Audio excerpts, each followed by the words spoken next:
Let me welcome you, the director of the special needs in the Ministry of Gender, Social Disability, and Community Development, and all members present here. I'm Duster Lucius, one of the deafblind students in Malawi. Now I'm doing my educations at St. Patrick's Secondary School, and I'm in Form 2. My main purpose this time is to tell you some of the challenges that the deaf-blind students are facing in various schools in Malawi due to the current situation of COVID-19. To be frank enough, before you, the director, it is so pathetic that this COVID-19 has brought so many challenges to us, people with the deaf-blind in Malawi, especially students. As you know that we deaf-blind students, we really depend on our friends to access notes, for them to read to us, since we are not able to hear and to see. So we depend someone to stay a little very close to us, so that we should get the information that the person wants to share with us. But with this COVID-19 issue, you can see that government is telling us to observe both social and physical distance. This is a reasonable fact which is making us to be at a risk of not performing well in our classes. Be frank enough as well, this COVID-19 issue, messages are not reaching to us since we don't use audios together with videos. This means that we really depend on someone to explain to us what is all about COVID-19. But due to the restrictions that government has set aside, this is not working now. As a result, deaf-blind students are even not aware of what is all about COVID-19. But they are also prone to it.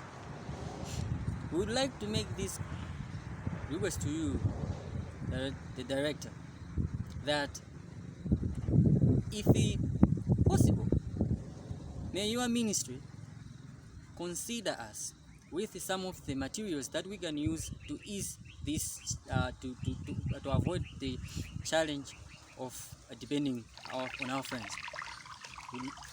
For example, OBID leaders can be provided to us, so that whenever we are in class, when we have hearing aids and we are hearing from the teacher what he is saying or she is saying, we can take short notes and copy them into the OBID leader. This is going to be awesome and wonderful.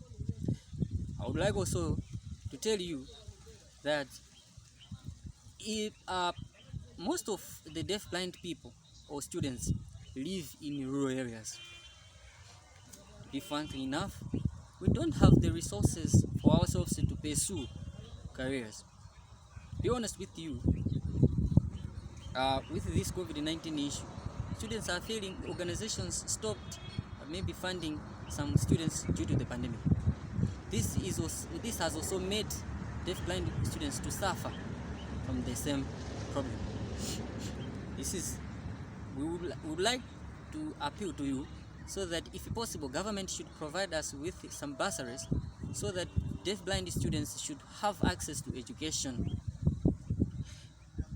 And also, I'd like to say that if possible, may the 2021-2022 budget include us people with the deaf-blindness, because we have been seeing that we are not given maybe a certain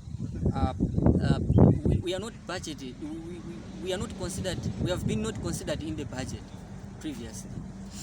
But providing us with these funds that will come from the budget, this means that some of the problems that we have said in this video are going to be addressed by VHEMA, since it is the organization which is responsible for the affairs and awareness of the deafblind community. We would like also to make sure that we would like to appeal to you that every teacher who goes through the training teaching course should be taught how to handle both students, every student, that is, whether the student is disabled or not. This is also, we are saying this because we have seen that most of our schools in Malawi, they don't have teachers to accommodate those students with the deafblind, starting from the CBCCs even up to college. This is also hindering the deafblind students to access good education. We would like also to appeal to you that the process of marking examinations of the deafblind students should be a little bit faster when you are marking them. When you're marking them, we have seen that most of our deafblind fellows have been failing, maybe to go to school in time due to some delays in marking their examinations. This has to be prioritized, sir. Because a greater example is me. I went to school as I was on the second selection, but it wasn't like that. I passed well, and it pained me a lot because I was taken as someone who was a second selected student. I would like the process to be a little bit faster so that students with the deafblind are going to school in time to catch up with others. Finally,